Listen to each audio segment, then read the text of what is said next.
अभिनंदन है आपका मानचित्र में। मेरा नाम है अभिषेक बारेट। दुनिया के मानचित्र में अक्षांश और देशांतर के बीच फैली कहानियों के विश्लेषण में इस सफ़र पर आप मेरे साथ रवाना हो रहे हैं।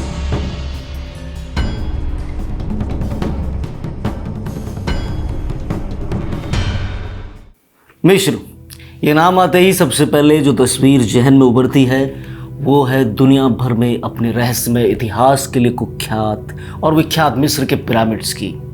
वो पिरामिड्स जो 4000 सालों से अपने रहस्य को लेकर समय के साथ आगे बढ़ रहे हैं। उनके रहस्यों को जितना जानने की कोशिश हुई है उतनी ही नई और रहस्यमय दुनिया फिर उनके आसपास बन जाती है। ये पिरामिड दुनिया के 7 अजूबों में भी शामिल हैं और जो सच में Guinness book of world records में शामिल पिरामिड हैं वो कैसे बनाया गया, अब तक ये कयास है।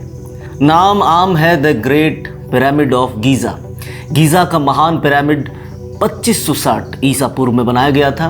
इसे कुफू पिरामिड के नाम से भी जाना जाता है। इस पिरामिड को प्राचीन मिस्र के राजा कुफू के शव को रखने के लिए बनाया गया था। इस महान इंसानी आर्किटेक्चरल शाकार की ऊंचाई 450 फीट है। 13 एकड़ से भी ज़्यादा जगह में फैला ये पिरामिड अपने आप में आज की आधुनिक टेक्नोलॉजी से दूर 4000 साल पहले कैसे बना, ये बहुत बड़ा रहस्य है। यही नहीं बल्कि हर पिरामिड ही एक रहस्य है। मिस्र अपने आप में ऐसे रहस्य को समेटे हुए है जो विज्ञान को भी नए सिरे से सोचने का मौका देते हैं और विज्ञान को ये मजबूर करते हैं। गीज़ा का महान पिरामिड 16 फुटबॉल ग्राउंड से भी बड़ा है। इसको बनाने में लगभग 23 लाख पत्थरों के ब्लॉक्स का इस्तेमाल किया गया था और हैरत अंगेज़ ये है कि इनका वज़न करीब 5 अरब 21 करोड़ किलोग्राम के लगभग है। हर पत्थर का कम से कम वज़न जो है वो 2 से 5 टन के बीच है, जबकि कुछ पत्थरों का वज़न 45,000 किलोग्राम से भी ज़्यादा है। एक पूरा एपिसोड ही जल्द हम आपके लिए लाएंगे जहां मिस्र के पिरामिड्स के रहस्यों और वैज्ञानिक आधारों पर हर चीज़ को आपको समझाएंगे। लेकिन आज हम मिस्र के इन्हीं रहस्यों के बीच से वो रहस्यमय कहानी विज्ञान की कसौटी पर रखकर आपको सुनाएंगे जिसके शाप के खौफ ने इसे पूरी दुनिया में मशहूर किया। कहानी है मिस्र के बेबी फ़ैरो कहे जाने वाले सबसे युवा राजा तूतनखामन की। मिस्र के सबसे चर्चित राजा तूतनखामन की बात, उसका श्राप, ये सब आज हम आपको बताने वाले हैं। विज्ञान क्या मानता है वो भी। बात है 16 फरवरी 1923 के दिन की, लेकिन ये शुरू 1 साल पहले होती है, यानी 1922 में इजिप्ट के लग्जर शहर से शुरू हो जाती है, जब अंग्रेज पुरातत्वविद हॉवर्ड कार्टर और उनके सहयोगी लॉर्ड कार्नरवन ने मिस्र के सबसे युवा और प्रसिद्ध राजा यानी फ़ैरो तूतनखामन का मकबरा खोज निकाला। लेकिन 16 फरवरी 1923 तक इसे खोलने का लंबा इंतज़ार हुआ। हॉवर्ड कार्टर ने मिस्र के 18वें राजवंश के 11वें राजा तूतनखामन को खोज निकाला था, जो 3000 सालों से अपनी कब्र में आराम से सोया हुआ था। पर अब हॉवर्ड कार्टर अपने सहयोगी लॉर्ड कार्नरवन के साथ उसकी नींद में खलल डालने वाले थे और यहाँ से शुरू होने वाला था इस ममी के शाप का सफ़र, जो तब तक नहीं थमा जब तक हर वो आदमी मारा नहीं गया जिसने इस ममी को छुआ या फिर देखा। अब तक 50 लोगों ने ही ऐसा किया है और फ़ैरो के ताबूत को छूने वाला, उसकी नींद में खलल डालने वाला आज तक कोई नहीं बचा। लेकिन क्या ये सच में श्राप है या जैसा विज्ञान पल्ला झाड़ते हुए सारा इल्ज़ाम इत्तेफाक को दे देती है? आइए पड़ताल करें क्या क्या हुआ, कैसे और क्यों हुआ। मिस्र के अलावा ग्रीस और रोमन साम्राज्य में भी राज परिवार और राजाओं को और संभ्रांत लोगों को उनकी मौत के बाद दफनाने के लिए महज लकड़ी के मामूली ताबूत को काम में न लेकर एक ताबूत को राजसी खानदान या बड़े पदों पर एक बड़े सुसज्जित रंगीन चित्रकारी से युक्त और कई तरह के चेहरे बनाकर एक और बड़े डब्बे में बंद करके चारों तरफ से उसे एक बेहद अच्छी क्वालिटी के गोंद से सील कर दिया जाता था। यह डिब्बा पत्थर से बनाया जाता था जिसे सार्कोफेगस कहा जाता है। पत्थर का ये ताबूत जमीन की सतह पर न रखकर जमीन से कुछ फीट की ऊंचाई पर रखा जाता था सार्कोफेगस में सिर्फ राज परिवार के लोग और फेरो मौत के बाद ममी बनाकर इस ख्याल के साथ रख दिए जाते थे कि वो सार्कोफेगस में ही दूसरी दुनिया में जा पाने में सक्षम हो पाएंगे। इन ताबूतों में बेशकीमती गहने, सोने चांदी के आभूषण और बहुत सी चीज़ें जो राजा के आराम के लिए ज़रूरी थी रखी जाती थी। यहाँ तक कि पालतू जानवर और राजा के सेवकों को भी राजा के साथ दफनाने का रिवाज देखा गया है। फेरो तूतनखामन राजा तत के नाम से भी विख्यात है। अंग्रेजी में आप इन्हें टट कह सकते हैं। सबसे खास बात तो ये है कि इस मकबरे के दरवाजे पर साफ साफ ये लिखा हुआ था कि जो कोई भी राजा तूतनखामन की शांति को भंग करेगा उसे मौत का सामना करना पड़ेगा। आखिर इन पुरातत्वविदों ने तूतनखामन के ताबूत को खोला। ये इतना आसान नहीं था। 2 हिस्सों में अलग करने के लिए जैसे इसे पैक किया गया था, गर्म कीलों और छैनियों से इसे अलग कर ममी को बाहर निकाला गया, लेकिन अंदर एक हैरत और इंतजार कर रही थी। सोना, लापीस लाजुली, कारेलियन, ऑब्सीडियन, फिरोजा और कांच का पेस्ट, इन तमाम चीज़ों से मिलकर बना एक मुखौटा भी तत के चेहरे पर लगा हुआ था।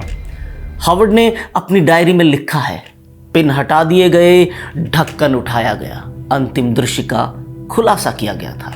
युवा राजा की एक बहुत ही करीने से लिपटी हुई ममी उदास लेकिन शांत अभिव्यक्ति के सुनहरे मुखौटे के साथ। ओसिरिस का प्रतीक मुखौटे में भगवान के गुण हैं, लेकिन समानता तत्व की आंख की है। आमीन। शांत और सुंदर, उन्हीं विशेषताओं के साथ जो हम उनकी मूर्तियों और ताबूतों में पाते हैं। मुखौटा थोड़ा पीछे गिर गया है, इस प्रकार उसकी निगाह सीधे स्वर्ग तक है। सोने के मास्क को हटाने के लिए गर्म छुर्रियों और तारों का इस्तेमाल किया गया। इस तरह मास्क को बाम की तरह तूतनखामन के चेहरे पर चढ़ाया गया था। काटे हुए शरीर को दोबारा ठीक करने के बाद सन 1926 में उसे फिर से पुरानी जगह रख दिया गया। उसके बाद ममी को एक्सरे के लिए सिर्फ 3 दफ़े बाहर निकाला गया है अब तक। वर्ष 1968 में एक एक्सरे हुआ जिसमें यह पता चला कि एक हड्डी का टुकड़ा राजा तट की खोपड़ी में धंसा हुआ है, जिससे ये कयास लगाया गया कि 19 वर्ष के तूतनखामन की मौत स्वाभाविक नहीं थी, बल्कि ये मौत हत्या थी। लेकिन सीटी स्कैन और बाकी चिकित्सक के परीक्षणों में ये पता चला कि तूतनखामन की मौत मलेरिया से हुई। याद रखें, मलेरिया से, क्योंकि अब पड़ाव है रहस्य का जो मच्छर से जुड़ा है। कार्टर ने अपनी स्टडी में लिखा है कि जब मैंने पहली बार तूतनखामन की मम्मी को देखा तो मम्मी ने तावीज पहन रखा था और पूरा चेहरा सोने से बने मास्क से ढका हुआ था। इन सामानों को निकालने के लिए कार्टर और उनकी टीम ने तूतनखामन के शरीर के कई टुकड़े किए। गोल्डन मास्क को हटाने के लिए गर्म छुरियों और तारों का इस्तेमाल किया गया। मकबरे की खोज और पड़ताल के बाद कुछ दिन बाद ही दाढ़ी बनाते वक्त लॉर्ड कार्नरवन को एक मच्छर ने काटा और कार्नरवन पागलों की तरह बर्ताव करने लगे। उनकी मौत हो गई। इसी तरह ममी का एक्सरे करने वाले radiologist sir Archibald Douglas read की भी बिना किसी वजह एक दिन मौत हो गई। कहते हैं कि बाद में तूतनखामन की रहस्यमय ममी को जिन जिन लोगों ने देखा वो या तो पागल हो गए या किसी न किसी वजह से उनकी मौत हो गई। मिस्र के प्रिंस अली कमेल फैमी के साथ में भी कुछ ऐसा ही हुआ था। दरअसल वो और उनकी पत्नी दोनों उस रहस्यमय ममी को, जो तत की यानी तूतनखामन की मम्मी थी, उसको देखने पहुंचे थे, लेकिन घर लौटते ही उनकी पत्नी को न जाने क्या हुआ, उन्होंने राजकुमार की हत्या कर दी। एक शोधकर्ता की आर्सेनिक पॉइजनिंग की वजह से भी मौत हुई। अफ्रीका के सूडान के गवर्नर जनरल सर ली स्टैक ने भी इस मम्मी को देखा था और इसके बाद सन 1924 में उनकी हत्या हुई। यहाँ तक कि ताबूत की खुदाई पर पैसे लगाने वाले तमाम लोग मारे गए।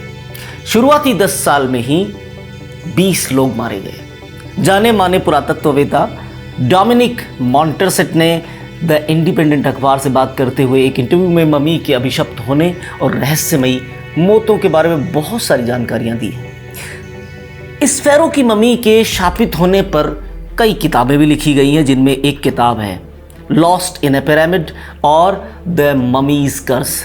बेस्ट सेलर बुक रही हैं ये। बाद में हावर्ड कार्टर की मांग पर सरकार ने उस रहस्यमय मम्मी यानी तूतनखामन की मम्मी को फिर से उसी जगह पर दफना दिया।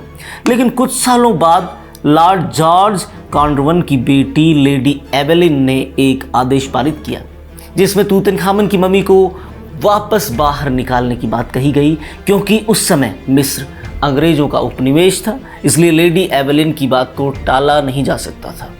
तूतनखामन की मम्मी को कब्र से बाहर निकाला गया और उसे काहिरा से इंग्लैंड ले जाया गया, जहां उसे म्यूजियम में रखा गया। किस्सा ये है कि लेडी एवेलिन तूतनखामन की मम्मी से इस कदर लगाव रखती थी कि रोज संग्रहालय में उसे देखने के लिए जाने लगी। एक दिन जब वो मम्मी देखने के बाद बाहर आई तो अचानक हार्ट अटैक से उनकी सीढ़ियों पर मौत हो गई। ये तो हुई मम्मी के शाप की बात। विज्ञान क्या कहता है इस बारे में? विज्ञान के अनुसार मकबरे में जाने के बाद इन सभी खोजकर्ताओं की अचानक हुई मौतें संभवतः वहां मौजूद जहरीली गैसों और पैथोजन के प्रभाव से हुई होंगी।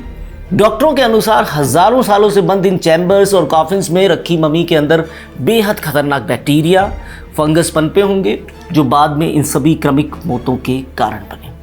ऐसा एक बैक्टीरिया जिसका नाम है एस्पैरगिलस नाइगर, जो संभवतः पिरामिड्स में हजारों सालों में बहुत बड़ी मात्रा में पनप गया होगा और इस बैक्टीरिया की वजह से रक्त प्रवाह के बंद होने और सांस लेने में आई दिक्कतों की वजह से भी शायद ये मौतें हुई होंगी। आप क्या मानते हैं? क्या ये मम्मी का श्राप है या विज्ञान सही कह रहा है? आपकी राय आप हमें कमेंट सेक्शन में ज़रूर बताएं। इस तरह की हैरत अंगेज कहानियाँ, किस्से हम आप तक पहुंचाते रहेंगे इस वादे के साथ में। शुक्रिया। Please subscribe and don't forget to press the bell icon to get notified whenever we upload a new video.